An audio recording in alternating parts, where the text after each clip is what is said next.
Hello, everyone. I want to thank you again for coming to the Assembly of Catholic Professionals luncheon today.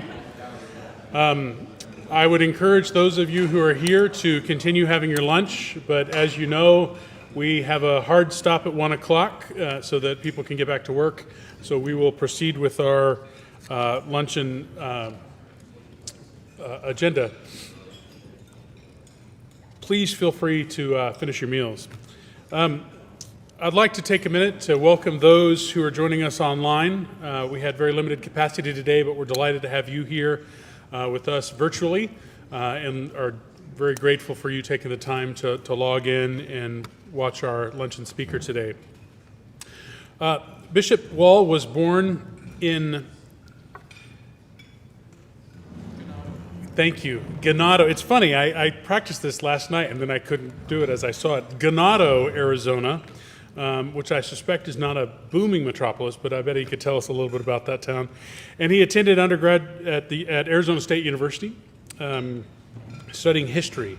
Throughout college, he felt a call to priesthood, and eventually, after college, entered St. John's Seminary in Camarillo, California, and was ordained a priest on June 6, 1998, as a priest of the Diocese of Phoenix, where it's 115 degrees today.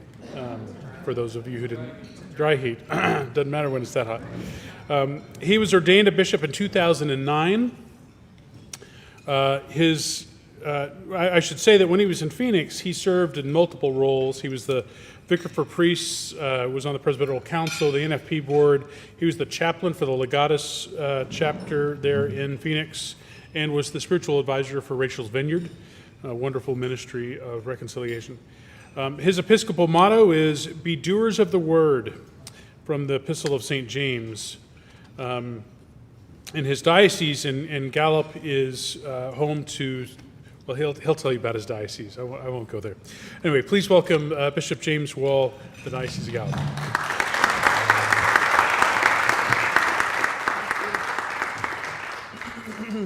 Thank you, everyone.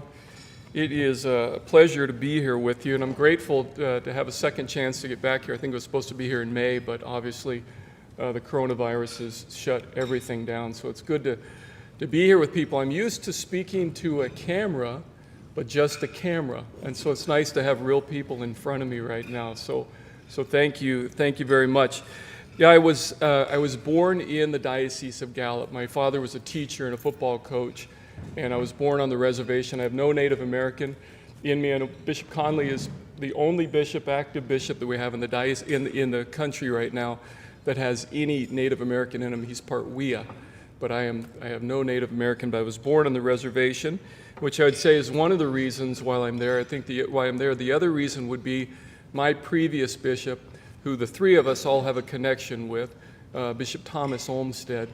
He was serving as the administrator of the diocese for 16 months. And I remember walking into him one day and I said, I know who's going to be the next bishop of Gallup. And he said, who? And I said, Bishop Conley. He's part Native American. About 4 days later, I was named the bishop, and Bishop Olmsted knew that, so he was probably looking at me going, I think I need to rethink about putting this guy's name forward. So I'll tell you a little bit about our diocese and some important dates for us. So 1531, that's an important date for us in the Diocese of Gallup, but it's really an important date for all of us in the Americas, and especially here in the United States. Because we know in 1531, excuse me, that Our Lady of Guadalupe appeared to St. Juan Diego. Now, we know that St. Juan Diego was an indigenous person, and I think that's really key, that she appeared to an indigenous person, not to the Spanish missionaries, but to an indigenous person. And she appeared as a mixed person. So what I mean by that, as a kind of a fair-skinned European, but also a darker-skinned indigenous person. And so it shows this beautiful mixture of the two couples, or the two cultures. So 1531, she appears. And she appears to St. Juan Diego, and she identifies herself for who she is. Am I not your mother, right? Am I not your mother? And so St. Juan Diego receives this beautiful message. Now, if we remember about that time too, the Spanish missionaries were not very successful in their efforts to evangelize. When they encounter the people, you have the Aztec culture, you have the Aztec religion, which was a culture that practiced human sacrifice and also worshiped the sun and the moon god. And so for many of them, when the Spanish missionary as well as the Spanish government did not allow them to continue this practice and tried to evangelize them, they just saw it simply as a swap, one religion for another. So not a lot of people were embraced the faith, and not a lot of people, they just weren't baptized, right? So it's not until this very moment when Our Lady appears to St. Juan Diego, an indigenous person, identifies who she is, and the indigenous person receives the good news, and he really takes it on as his own. He really incorporates it into his life. So if you look at it in terms of the evangelization of the New World, it's through Our Lady of Guadalupe, but it's done by an indigenous person. So it's not done by the Spanish missionaries directly from the Spanish missionaries from Europe, but rather it's done by an indigenous person, and that's very, very important. So that was 1531. That's an important date. I think we always want to remember. That's one that we can commit to memory. Let's move forward about 8 years. 1539. There was an expedition led by Coronado, and it was coming up into the area which is the southwest, and which also is the Diocese of Gallup right now. And amongst that, the expedition was looking for the 7 cities of gold. Obviously, they never found it. But amongst the expedition were Spanish missionaries, and there was one Spanish missionary. It was the Friar Marcos de Niza. And we know that in 1539, only after 8 years of Our Lady of Guadalupe appearing, we know that the very first Mass was celebrated in the Southwest, and it was celebrated at the Zuni Pueblo. And that Zuni Pueblo is part of my diocese.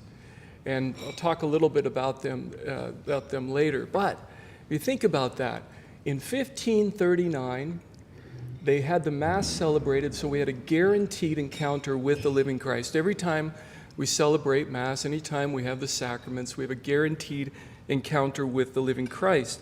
And so they were able to experience Jesus on a profound level because of the celebration of the sacrifice and the Mass, and that first taking place in that area.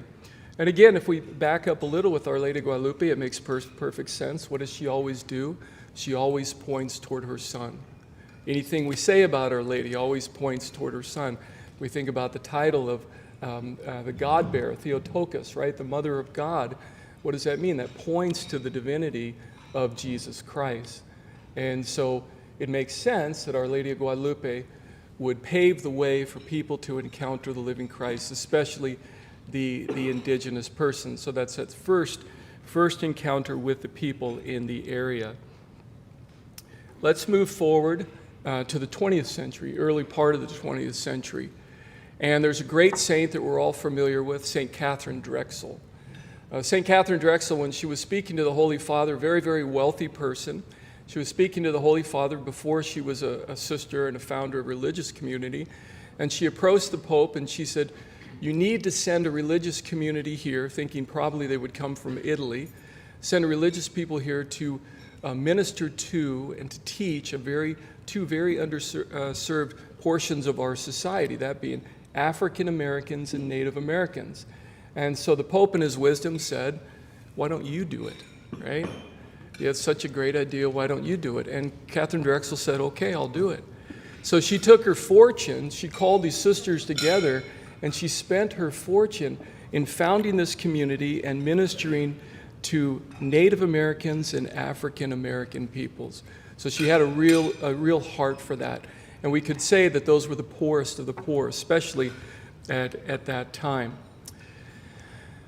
Move forward a little into the year 1935. And in 1935, Eugenio Pacelli, who was the secretary for the Vatican State, came to the United States. Now, if he's the secretary for the Vatican State, he's coming as a representative of the Holy Father. And so he went to places such as Boston and New York and Baltimore and Chicago, even came out to Los Angeles. So these large metropolitan centers, large populations. Well, St. Catherine Drexel, and the sisters tell stories about her, how she could be very, very persuasive, and I think that's kind of a nice word to use, persuasive. And she approached Eugenio Pacelli, and she said to the cardinal, "You need to come to this area, which is now the Diocese of Gallup, and you need to establish a diocese with the primary mission to minister to and amongst the Native American peoples." And so he arrived in the diocese in 1936. He came and he saw, and his heart was really moved for the people. And we know that because 3 years later, Eugenio Pacelli was elected as the successor of St. Peter, and he chose the name Pius XII, who's now Venerable Pius XII. And one of the first dioceses that he established in 1939 when he was elected was the Diocese of Gallup. And the reason for that is he came, he saw that they were truly like sheep without a shepherd. And so he knew that the diocese needed to be established to minister to and amongst the Native American peoples. Now, it's one of my favorite pictures that I have in my office. It's a great, great photo. But it is a picture of Eugenio Pacelli, who's the future Pius XII, Venerable Pius XII, and he is literally standing on a corner in Winslow, Arizona. It's my diocese. So long before the Eagles even thought about singing it, he was a trendsetter. You know, he was there, and it's a great photo, great photo. I'm dressed in his cassock, kind of a stern look, but we have a great love for the Venerable Pius XII in my diocese. So he established that diocese. I'll tell you a little bit about the diocese. It's located in the northeast part of Arizona and the northwest part of New Mexico. So it's made up of, it has 7 Native American tribes in it, and 62% of the lands are Native American tribes. So 62% of the lands are Native American tribes of 55,000 square miles. So it's pretty spread out. And we only have about 53 parishes, about 30 missions. And so you can imagine the distance between some places are 60, 70 miles between different places. But we have 7 Native American tribes, and the tribes are all very, very distinctive. There's a tendency, I think, sometimes in our society and our culture to try to place them all under one blanket, and just simply say the Native American peoples. But here in New Mexico, or here in Oklahoma, you understand that because you have a number of tribes here as well. So we have 7 distinctive tribes. I'll tell you about them right now. On the Arizona side, we have the Hopi tribe. And the Hopis are mostly known for the Kachina dolls. A true Kachina doll is something that's completely carved. Everything's carved. The feathers are carved, everything's carved, and really a true Kachina doll comes from only one piece of wood. Now, the Hopi people are not very Catholic, and there's a number of reasons for that. Most of it had to deal with their interaction with the Spanish government, and so breaking a lot of the treaties and stuff that they entered into with them. So probably if you're a Hopi, it's about 1 to 2% of the people who are Catholic on the Hopi reservation. And if you become Catholic on the Hopi reservation, it can be a little difficult on you as well. So many find themselves moving off of that, either into the big cities, which you're in the big city and you're a Native American, you're referred to as an urban Indian, or they might move just a little off of the reservation because of the difficulty that they might have with becoming Catholic. We also have the White Mountain Apache Reservation, and that's kind of in the southern part of our diocese on the Arizona side. And they have a kind of a sad thing that they're known for. It's one of the highest rates of suicide in the United States. If an FBI agent goes to work there, and they work there for 5 years, it's a hardship assignment. Once they come out, they're able to choose wherever they want to go. That's how difficult it is. And not everybody that goes there even makes it through the 5 years. And so it's really, really difficult place. Very, very depressed, and a lot of drug use. And I mention the drug use because the reservations are becoming one of the places as a pass-through for drugs, because you have all this vast space, and you don't have a lot of law enforcement. And so unfortunately, here we have the poorest of the poor, the Apache people, and they're young people are especially finding themselves addicted to drugs, and a really, really high rate of suicide. So Hopi, White Mountain Apache, and then we have the Navajo. And the Navajo is the largest tribe in the United States, especially in terms, there's probably about 400,000, close to 500,000, but especially in terms of land. And this is why the diocese is in 2 states, because half of it is in Arizona and half of the Navajo reservation is in New Mexico. Now that's very different than every other diocese. You know, you have Tulsa, you have Oklahoma here, it's all contained in the same state. But if you think about it, if you're going to make a diocese with the primary mission to minister to and amongst Native Americans, it would make 0 sense to chop it in half along state lines. And so I think there was a real sensitivity when they established the borders or the boundaries of the diocese to understand that it would not be good to separate the Navajo reservation. So that's why the Navajo reservation is in 2, or the Diocese of Gallup is in 2 states, all because of the Navajo reservation. I was born on the Navajo reservation on the Arizona side, and that's also where my family became Catholic. My mother was pregnant with me at the time. And so let's move over into the New Mexico side. Again, we have the Navajo reservation, half and half. And then just a little south of us, we have the Zuni Pueblo, and those are the ones I already spoke about. First place for Mass was celebrated. And that was, the Zuni tribe are probably best known as silversmiths. And just incredible, incredible work. Very, very, very fine details. So if you ever get your hands on a piece of Zuni jewelry, it's something to have for your life and pass along to your children as well. Beautiful, beautiful things. So the Zuni Pueblo, and then we have also the Laguna Pueblo and the Acoma Pueblo, and I mentioned those 2 together. And also, if you hear what I'm saying, I'm referring to them as pueblos. So on the New Mexico side, Hopi technically is a Pueblo people. On the New Mexico side, anyone other than Apache or Navajo is referred to as a Pueblo. They're the Pueblo people. And so Zuni, Laguna, and Acoma, those would be also Pueblos on the New Mexico side. Again, on the Arizona side, we have the Hopi people. There's a couple things that they're known for. The Acoma Pueblo is that's where we have our oldest church. The church there was built in 1629, and it's built up in this place called Sky City. Now, I don't know, has anyone ever read Death Comes for the Archbishop? Okay.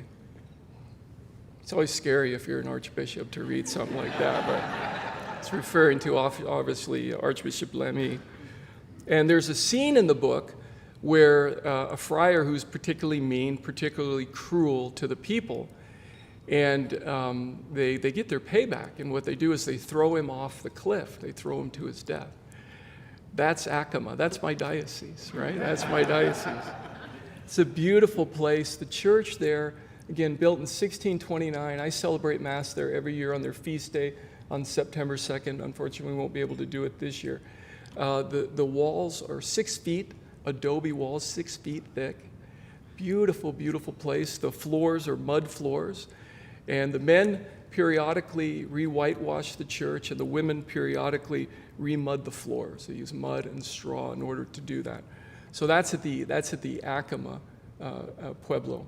And then the Laguna Pueblo, one of the things that they're known for is their church was built in 1699. That's our longest continuously used church. So at Acoma, they'll only have it for big feast days and important things throughout the year. But at Laguna, the church is used every Sunday. It's actually used every day. I celebrate Mass there quite a bit. The Acoma people are probably about 80% Catholic. The Laguna people are probably about 95% Catholic. And so I always say, if you're having a bad day, especially as the bishop, if you're having a bad day, go to Laguna, and they'll just really brighten up your spirits because, as I said, because they are so Catholic. Move forward a little up into the northeast part of the diocese, and what we have up there is the Jicarilla Apache. Now, we already have the White Mountain Apache, Jicarilla Apache. They're Apaches, and they don't necessarily have their own land, their history, as with the Navajos as well, but they do have their land now. But the Apaches, they're related, but the White Mountain hickory, they're still very, very different from one another. So 7 distinctive tribes, over 55,000 square miles. Again, 62% of our lands are Native American tribes. And it all goes back to St. Catherine Drexel, and all goes back to the Venerable Pius the 12th for the reason for our diocese. Another thing that we're known for is we are easily the poorest diocese in the United States, easily. And much of that has to do with not a lot of industry, but also because of the presence of the Native American tribes. If you were to go on some of the tribal lands, it really looks like a third world country. On the Navajo reservation, we have 30%, maybe a little over that, of people who do not have running water. So you can imagine coming into the coronavirus, so the difficulty that we had when they would say, make sure that you wash your hands, keep social distancing, all these different things. Well, when you tell that to somebody who has to haul their water from a town, it's not uncommon to see a big water tank in the back of a pickup truck and bringing the water out to their town, to their village, to their home.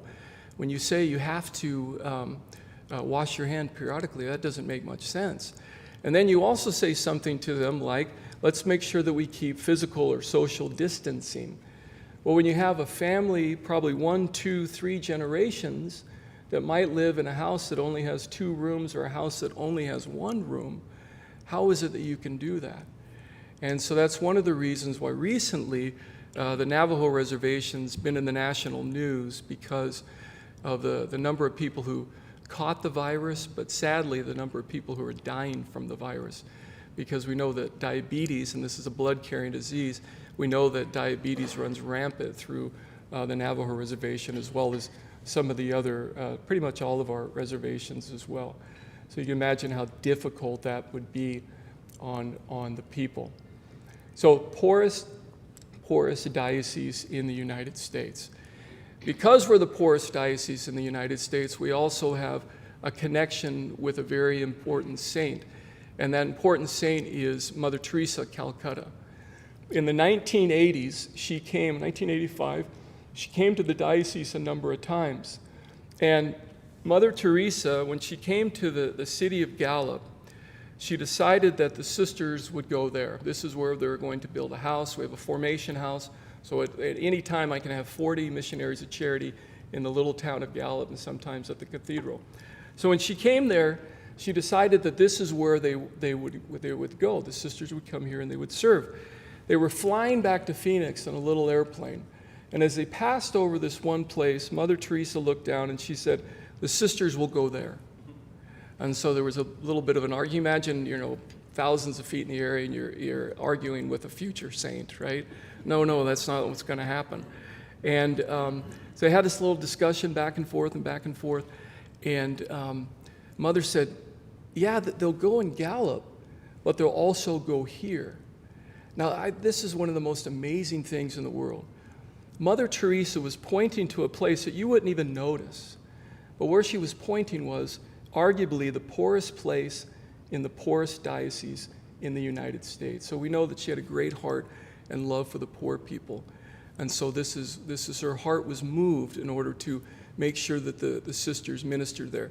The place is called Chichilta, and it's a beautiful little church that they were able to build. It's an 8-sided building. It's called a Hogan style, and that for the Navajo people is a very important design. It kind of talks about perfection. We think about some of our baptistries are made that way. We go back to the baptistry at St. John Lateran in Rome being 8-sided as well. It's perfection at 7+1. And so the sisters continue to serve there and minister to them. A place like that, and this is just amazing that we're even able to keep a place like this open, a good weekend collection at Chichilta would be maybe $50. Now, we sit at about 65, 66, 6,700 feet. It's high desert, which means that it gets very, very cold and snows in the winter. So you can imagine trying to heat a place like that on $50 a week.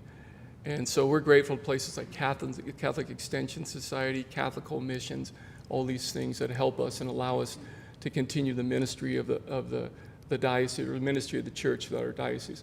We rely on that throughout the whole diocese as well. Tell you a little something about Laguna, and this is again another one of my favorite stories that took place in our diocese. So we go back to when the missionaries first arrived in the 16th century, and they encountered the Laguna people. So for many of the tribes, they're holy people, they would refer to them as a medicine man. But amongst the Acoma, amongst the Laguna, the Pueblo people, they refer to their holy man as a war chief. And so the story had gone all these years that they had a symbol, and that one day somebody would come and they would explain this symbol to us, and they would give us the meaning of this symbol. So here we have in the 16th century, the missionaries coming through, and they arrive and they say, please explain the symbol to us. And you might imagine what the symbol was. The symbol was the cross. And so you can see that God was already preparing the people to receive the good news. Really, he was kind of already, tilling the soil of their hearts to be open to the good news. That's the place where about 95% of the people are Catholic. They had been waiting for this to come. And so I think it's just one of the beautiful stories we have. Again, built in 1699. If you're ever passing through the I-40, you'll be able to see it. It's a beautiful white church that sits up on a hill. And you're even able to stop and go inside and see it. Right now you can't, just because every reservation is closed down. We haven't been able to have masses there because all the reservations are closed because of the high amount of, or numbers of deaths that we're having there. So I point that little story out because there was a great teaching that Pope St. John Paul II gave us, and then Benedict XVI really picked up. And in 1987, Pope St. John Paul II came to Phoenix, came there, and he met with hundreds, thousands of Native American peoples on the 13th of September. And what he did was he wanted to focus on Native American ministry. He had beautiful, beautiful things to say. But he speaks about them being the first in the Americas to receive the good news. So the first to receive the good news. And as I mentioned a little earlier, they received the good news from one of their own, an indigenous person. And what Pope St. John Paul II said, he talked about enculturation. That's something we talk about a lot, and it depends on who you speak to. We might have different meanings and different approaches to these things. But what he said was this. He gave us this beautiful image. He said, a culture is like a prism, right? And if you hold up a prism and you look at it, it's beautiful. But he said what happens is if you shoot light through it, it is even more beautiful. And you see all these little different angles, right? Little different things in it, different colors and all sorts of different things. But what he said was when we encounter a culture, we are able to see the beauty of the culture. But what we do if we are to evangelize is we shine the light of the gospel on the culture. So we shine the light of the gospel on the culture. And what it does is it illuminates it, and it really brings out the beauty which God has already placed there. And I gave you that example of the Laguna people. The Laguna people had that symbol. They were waiting for this good news. The good news arrived. It really shone through the culture, and they were able to embrace the Catholic faith. I think that's key for all of us, to think about how it is what we do in our own efforts to evangelize. And the image that I'm going to give you, or the kind of the approach that I would like to give to you, also comes from Pope St. John Paul II, somebody who understood the Native Americans well, and somebody who understood what it meant to evangelize a culture. And so as we approach the millennium, the last millennium, Pope St. John Paul II gave us this beautiful document. And he said that this is the blueprint for the new evangelization in the Americas. And the document was called the Church in America, Ecclesia in America. And what he said was there were four pillars to evangelization. These are really easy. I'll keep repeating them over because when you leave, I want you to know them. I want you to know them well. They're pretty simple. He said the very first one is we need to provide an encounter with the living Christ. Now, we mentioned at Zuni in 1539, we provided an encounter for the living Christ by celebrating Mass. That's the primary way which we are able to do that. For Catholics, that's the most important thing that we can do, enter into the celebration of the sacrifice of the Mass, again, a glimpse or a foretaste of the heavenly banquet. And so he said that we need to provide an encounter with the living Christ. Now, we know that we can do that in Mass. We know that we can do that whenever we preach the Word. And mentioning Mother Teresa again, we know that when we serve the poorest of the poor. We know that from Matthew's Gospel, chapter 25. When I was hungry, when I was thirsty, when I was homeless, when you gave me food, drink, shelter. When you did this to the least of these, you did this for me. So providing opportunities to encounter the living Christ. If we don't do that, it won't go anywhere. Evangelization will not go anywhere. And the reason for that is what we'll be doing is we'll be preaching ourselves. But rather what we want to do is we want to preach Jesus Christ, preach him crucified, as Paul would say. And we want to make sure that we are giving away not ourselves, but we're giving away Jesus, giving away the one who truly has the power to save. So Pope St. John Paul II said, this is the foundational pillar. And he said, what comes out of an encounter with the living Christ? The potential is to provide a conversion of heart. So think about some of the examples that we see. The woman at the well who had a conversion of the heart because she finally had met the one who her heart was truly thirsting for. We think about somebody like St. Paul, thinking he's doing the will of God, but we know he wasn't doing the will of God. He was persecuting the church. But what does he do? He encounters the living Christ on the way to Damascus. And from that moment, his life was changed and changed forever. And arguably the greatest preacher, right, evangelizer the world has ever seen, came out of that encounter with the living Christ. And we think about somebody, we move forward a few hundred years, we think about somebody like St. Augustine, who was truly looking for the truth, but he was looking for the truth in all the wrong places. And it's not until he is just weeping over the loss of a friend, where he feels moved because of these children playing a game. Take and read, take and read, take and read. He goes to a scripture, he opens up Romans and he reads, now is the time to put off the deeds of darkness. Now is the time to put on the armor of Christ. In other words, put off the old man and put on the new man, and that new man is Christ. So with that, we're able to see that there is an opportunity for a conversion. Encounter has a potential to produce the conversion. Now, we move forward a little bit, and the conversion has an opportunity to produce the third pillar, and the third pillar is communion. The primary communion that we have is with the central mystery of our Catholic faith. The central mystery of our Catholic faith is the Most Holy Trinity, one God, three persons. That's the central mystery of our faith. And so this conversion, what happens is we're able to turn away from the things which are not of God. And what does it cause us to do? It causes us to turn back to God. Thinking about what we hear on Ash Wednesday, right? Turn away from sin and be faithful to the gospel. Right? Have a conversion of heart. And so that moves us into that deeper relationship with our loving God. And we know that because that's the greatest of all the commandments. Love the Lord your God with all your heart, soul, mind, being, your entire self. And then the other communion that we move into is related to the second commandment, which is like the first, which is to love our neighbor as ourselves. And we realize we're not an island unto ourselves. It's not just simply God and me, but that whole notion of community. So we are drawn into a greater sense of community with one another. Again, it's not just me, right? It's me and my brothers and my sisters, right? Those who are in Christ as well as those who are not in Christ, which also helps me to step up my effort to evangelize. So the next one is a word that's forever associated with Pope St. John Paul II. It came out of the Polish worker movement when they were behind the Iron Curtain.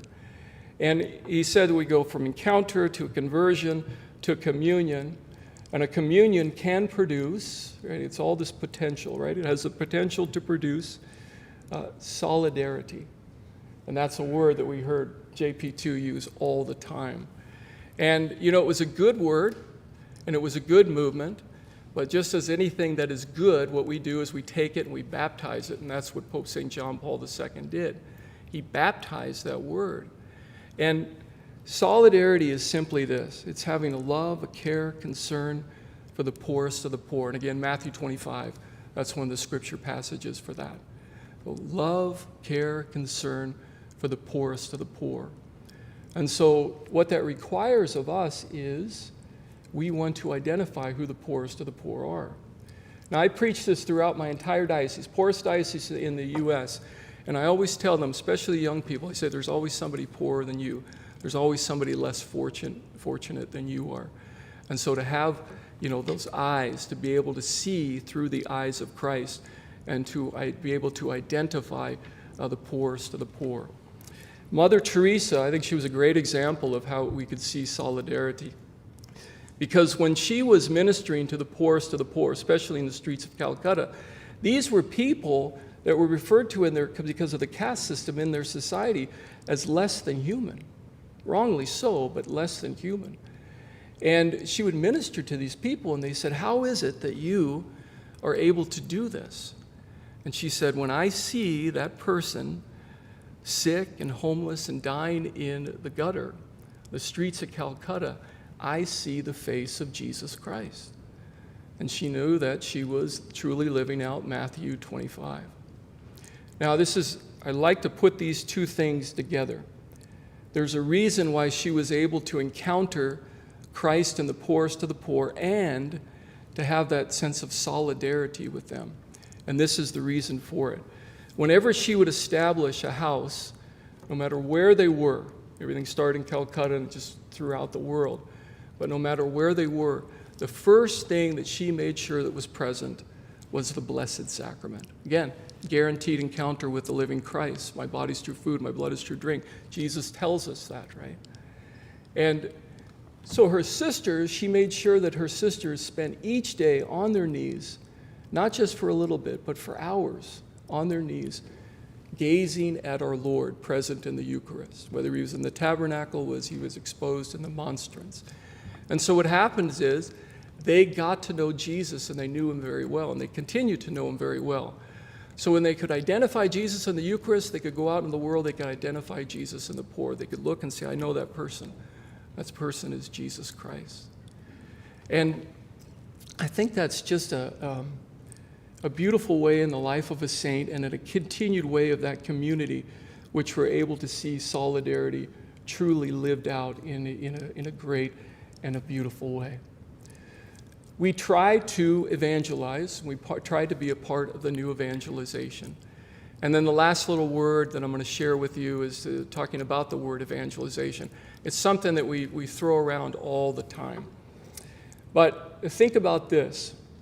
Evangelization is announcing, and it's announcing a victory. So if we think about the time of the great Roman Empire, to evangelize meant they would have a victory over some people, particular group, whatever the case might be. They would return to the eternal city, and they would announce this great victory all in the name of Rome, Caesar, right? And to announce that victory in the secular sense meant to evangelize. It meant to announce a victory. So the church sees this, and she sees this and said, "This is something good. Let's take this. And again, let's baptize this. And let's announce the ultimate victory." And the ultimate victory is Jesus Christ crucified and Jesus Christ risen. That's the ultimate victory. And so for us, if we truly want to participate in the new evangelization, it means to listen to those words of Paul. "I preach Christ crucified. Woe to me if I do not preach Christ crucified. Woe to me if I do not preach his victory." So to evangelize means to truly share that good news, provide an opportunity for people to encounter the living Christ so that they could have that conversion, a deeper sense of communion, and that solidarity with the poorest of the poor. I got you in before 1 o'clock, and so I'm grateful for that. It's 12:49 right now. I didn't know if we're going to do questions or not, or take a few questions. I want to get you out by 1 o'clock. I have strict orders by the head honcho. Any questions concerning that? Right here first. 7 tribes, 7 different belief systems and religious systems. Are they all distinct in how they operate? So that's a good question. 7 distinctive belief systems. So I'd say the Lagoon and the Yakima are similar because they all speak the same language. They speak the Keres language, maybe a little different, like maybe somebody up in New York and somebody in the Deep South, a little different accent. Theirs is similar, but the other ones, they're all very, very different. And most of it's not written, so it's handed down in oral tradition. And so sometimes it depends on who you speak with, right? Sometimes with our Catholic faith, we can say, hey, so-and-so told me that, and you look at them, you're like, that's not right. So a little bit like that too, but they do have an official belief system. Yeah, yes. You'd mentioned that some of your tribes, have 80, 90% participation as far as Catholicism. The ones that, the tribes that have less than 5%, when you look at that parity, what do you attribute that to as far as one being so different from the other? And Sure. yet they're, I guess, somewhat interrelated. So the Hopi is probably our biggest example of that. So go back to the year 1699, and the Hopi people were making treaties with the Spanish government. And there was one village, the Awadavi village, you're able to go there. Nobody lives there. I'll tell you why they don't live there now. But in 1699, the Awadavi village had embraced the Catholic faith, and they didn't want a priest coming by every week or month or so many months. And what they had done is they had asked Durango, because it was the Diocese of Durango in Mexico, they'd asked for their own priest. The other tribes, First Mesa, Second Mesa, some of these other different places on the Hopi land, they saw that not as an embrace of the faith, but they saw that as aligning themselves with the Spanish. And so what they had was they had a big gathering. They called them all together at the Awadavi village. The holy places for the Awadavi village are kivas, these large rooms that are in the ground. You have a ladder that leads up out of them. And it wasn't a gathering, and only the young men and the older men could go to these things. It wasn't a gathering that they were calling them to, but essentially they were hijacked. And so they ended up killing anywhere from 500 to 700-year-old people because they'd embraced the Catholic faith. Again, they saw that as aligning themselves with the Spanish government, but that wasn't what it was at all. To this day, nobody lives at Awadavi village. I've had the privilege to go out there and visit it. There's pottery shards all over the place because nobody's ever lived there. But it's a powerful place to be. And in the 1930s, they did excavations of the kivas. And what they found in the kivas were Eucharistic images done in the Hopi style of art. So you can see, again, that guaranteed encounter with the living Christ. Awadavi village. I'm probably butchering the name. I butcher all the Indian things. I speak Spanish, kinda, and English, kinda. And so I don't speak any of the Navajo or any of the native tribes' tongues. Anyone? Yes? How many casinos do you have in the diocese? We have lots of casinos. Yeah, lots of casinos. Everybody pretty much has a casino now. The Navajos were the last ones not to have a casino. And so I think they have 3 now. And that started about the time I arrived and back in 2009. It does, and it all depends on the government. We can see that state to state, we can see that country to country. It all depends on, because technically it's a sovereign nation, and it all depends on how well they manage that and what they pour it back into. And I would say the really good ones pour it into their school systems and give people an opportunity to find a better job. But also, I think pouring into infrastructure in terms of local businesses too, because a lot of times if somebody's educated and educated well, they're going to go off the reservation. And so you're going to have your best of your best are going to be living in the city, again referred to as an urban Indian. So yeah, they do, and it just depends on how it is that they manage them.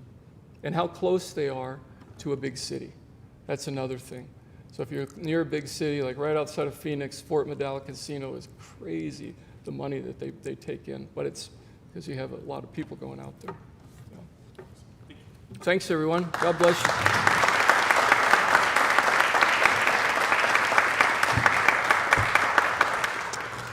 Bishop Paul, thank you so much for sharing with us and for being here. I'd like to thank you all again for coming today and online. Thank you for joining us. We look forward to the November luncheon with Curtis Martin, and hopefully by then we'll be able to have a little bigger group in person. If not, we'll do a similar format where we have a spread out small group if possible. Please don't forget to grab your parking validation. And at the same time, there's some ACP membership forms up there if any of you would like to invite some friends to be part of the Assembly of Catholic Professionals, please do. And just as you get up to leave, please make sure you put on your mask. Thank you so much, and God bless you.